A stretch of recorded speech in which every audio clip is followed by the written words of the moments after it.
अगर ऐसे लोग दुनिया में एग्जिस्ट करते हैं तो ये सोच कर ही लगता है कि दुनिया बहुत बुरी डायरेक्शन में जा रही है, बहुत ही ज़्यादा गलत डायरेक्शन में। मगर ऐसी ही कहानियां ढूंढते ढूंढते मैं एक ऐसे ट्रू क्राइम केस पर जा पहुंचा जो कि सुनने में फिक्शनल लगता है, लेकिन ये बिल्कुल रियल है। जब ये केस सबके सामने आया तो पुलिस स्टाफ को ये केस एक हॉरर मूवी का प्लॉट लगा।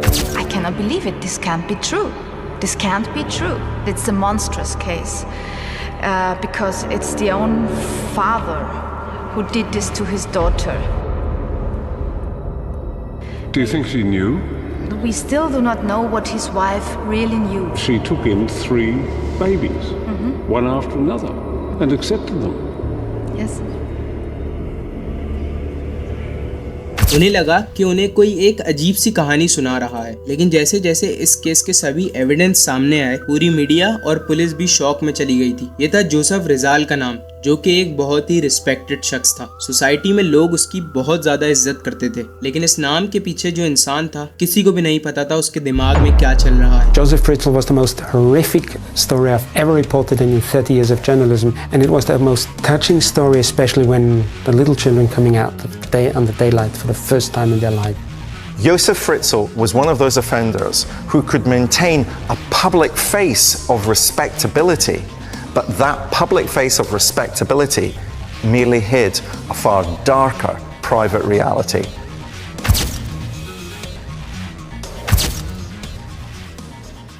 यार दिमाग की बात तो छोड़ो, किसी को ये तक नहीं पता था कि उसके घर के नीचे इतने सालों से क्या चल रहा है। जोसेफ एक बहुत ही बुढ़ा इंसान था जो अपनी वाइफ रोजमेरी के साथ रहता था। उनके 7 बच्चे थे, जिसमें से एक थी एलिजाबेथ।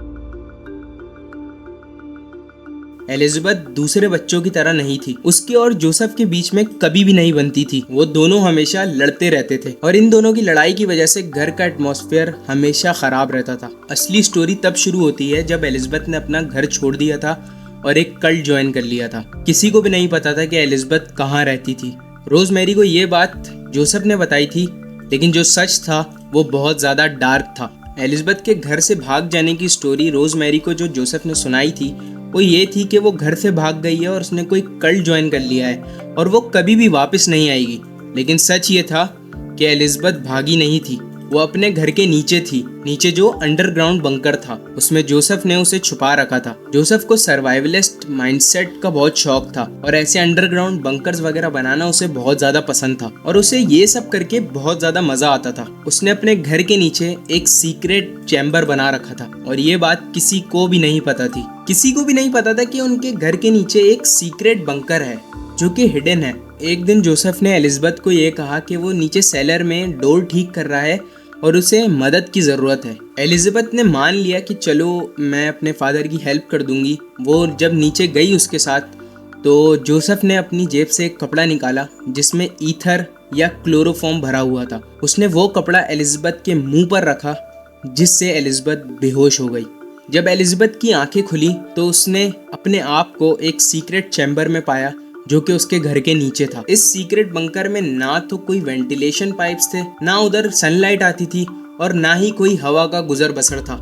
ये एक छोटा सा बंकर था जहाँ के रूम्स बहुत ही ज़्यादा छोटे थे और सीलिंग की हाइट मैक्सिमम 6 फीट थी। लेकिन इस छोटे से चैम्बर में बहुत सारे रूम्स थे जहाँ 2-3 लोग रह सकते थे। वहाँ एक लिविंग एरिया था, 2 स्मॉल बेडरूम थे और एक स्टोरेज एरिया भी था। मगर ये सच था कि जोसेफ ने एलिजाबेथ को एक सीक्रेट बंकर में रखा है और वो एलिजाबेथ को खाना और पानी देकर चुपचाप रखने की कोशिश करता रहा। फिर आता है केस का सबसे डार्क पार्ट। उसने एलिजाबेथ को सिर्फ छुपा कर नहीं रखा था, वो उसे सेक्सुअली असॉल्ट भी कर रहा था। एलिजाबेथ को 4-5 साल तक सेक्सुअली असॉल्ट किया गया और एक वक्त आया जब वो अपने फादर से ही प्रेग्नेंट हो गई थी और उसने अपने पहले बच्चे को उसी सीक्रेट चैम्बर में जन्म दिया। एलिजाबेथ ने उस बच्चे के पैदा होने के बाद उसे उधर ही बड़ा किया, मतलब उसे उधर ही रेस करा, उसकी परवरिश करी। ये वो केस था जिसे सुनकर आपको ये लगेगा कि ये एक कोई हॉरर मूवी का प्लॉट है और इससे जोसेफ अपने आप को बहुत ज़्यादा इंटेलिजेंट समझने लग गया था। लेकिन अब आता है केस का वो पार्ट जिसको सुनकर सब के सब हिल गए थे। एक अंधेरी दुनिया के अंदर छुपी हुई कहानी। एलिजाबेथ एक जवान लड़की जो अपने ही घर के नीचे एक सीक्रेट चैम्बर के अंदर बंद की गई हुई थी, डे बाय डे हैरत अंगेज चीज़ों के साथ गुजर रही थी और उसके हालात बहुत ज़्यादा बदतर हुए जा रहे थे। पहले एक माँ बनी, फिर दूसरी माँ बनी, और ऐसे ही ऐसे उसी चैम्बर में जहाँ ना तो कोई वेंटिलेशन थी और ना ही कोई हवा का सिस्टम था, और ना ही उसके बच्चों को ये पता था कि उनकी छोटी सी दुनिया के बाहर भी एक दुनिया है। और फिर तीसरा बच्चा पैदा हुआ। जोसेफ ने उसे कैद नहीं किया, वो उसे चैम्बर से बाहर ले गया। उसने वो बच्चा एक बॉक्स के अंदर डालकर अपने दरवाजे के बाहर छोड़ दिया। और जोसेफ ने अपनी बीवी रोजमेरी को ये कहानी सुनाई कि ये एलिजाबेथ का बच्चा है जो कि घर छोड़कर चली गई थी किसी कल्ट ज्वाइन करने के लिए। रोजमेरी जो कि कुछ ज्यादा ही मासूम थी, उसने जोसेफ की बात मान ली और उस बच्चे को अपने बच्चे की तरह पालना शुरू कर दिया। ये सिलसिला कभी भी नहीं रुका। जोसेफ का पागलपन और एलिजाबेथ के बच्चों की तादाद बढ़ती रही और उसी के साथ साथ एक बच्चा पैदा होते ही मर गया।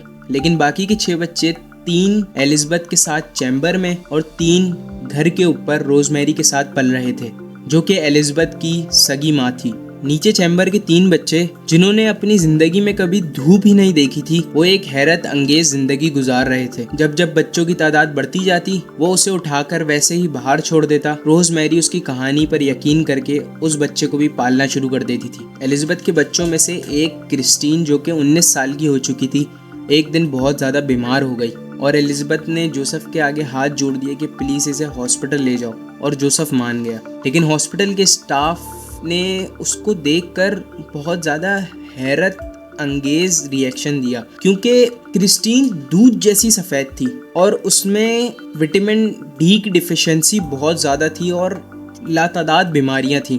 डॉक्टर ने जब क्रिस्टीन की बायोलॉजिकल हिस्ट्री पूछी तो जोसेफ ने वही घिसी पिटी कहानी सुनाई कि एलिजाबेथ जो थी वो घर से भाग गई थी, वो उसने किसी कल्ट को ज्वाइन कर लिया था और ये उसी की बच्ची है। तो डॉक्टर ने इस बात पर शक किया और टीवी पर एलिजाबेथ की पिक्चर्स चलाई कि अगर वो अपनी बच्ची को बचाना चाहती है तो फौरन हॉस्पिटल पहुंचे। यही न्यूज़ एक दिन चैम्बर में चली और जब एलिजाबेथ ने अपनी शक्ल टीवी में देखी तो उसने जोसेफ से रिक्वेस्ट करी कि प्लीज मुझे हॉस्पिटल ले जाओ। जोसेफ एक शर्त पे मान गया कि उसे वही स्टोरी वहां पे जाके बतानी है जो कि जोसेफ रोजमेरी को बताते हुए आया था कि तुमने किसी कल्ट को ज्वाइन कर लिया था। हॉस्पिटल पहुंचने के बाद एलिजाबेथ ने पुलिस और डॉक्टर को असली कहानी बताई और जोसेफ का जहन्नुमी प्लान बताया जो कि उसने अपनी बच्ची को कैद करके एक चैम्बर में किया गया था। जोसेफ को फौरन गिरफ्तार किया गया। लेकिन मेरा एक सवाल है आप लोगों से, क्या रोजमेरी जो जोसेफ की बीवी थी वो इन सब चीजों से अनजान थी या वो खुद भी इस गेम में शामिल थी? मुझे कमेंट में जरूर बताइएगा और अपने बच्चों को प्लीज सेफ रखें ऐसे हैवानों से जो कि ये सब करना चाहते हैं। आज की दुनिया बहुत ज्यादा खतरनाक हो गई है, अपने बच्चों का बहुत ज्यादा ख्याल रखें। मैं मिलता हूँ किसी अगली वीडियो में, अपना ख्याल रखिएगा और कमेंट में मुझे जरूर बताइएगा कि आप क्या जानते हैं इस